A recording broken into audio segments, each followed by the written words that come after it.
May isang lalaki, kagagaling ng probinsya sa Dakong Norte. Papangalanan ko na lang itong si Mario. Itong si Mario ay kilala sa pagiging kuripot at magulang. Lumuwas siya ng Maynila para makipagsapalaran.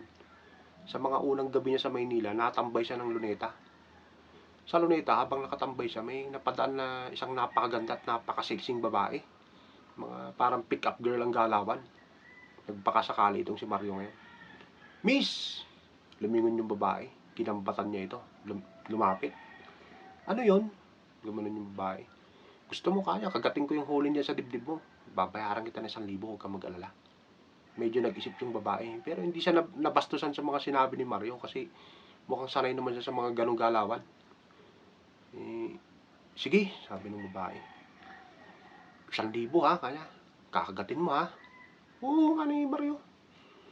Ngayon, nung pagkalilis ng damit ng babae, sinimulan niyang dilaan ngayon yung dalawang dibdib ng babae, kaliwat kanan. 10 minutes, medyo naiinip na yung babae. Ang tagal mo naman, kagatin mo na, nang makaalis na ako. Sabi ng babae ngayon. Ay miss, kaya hindi ko kinakagat yung mga hulin mo dyan sa dibdib. Sa totoo lang kanya, wala naman talaga akong pera.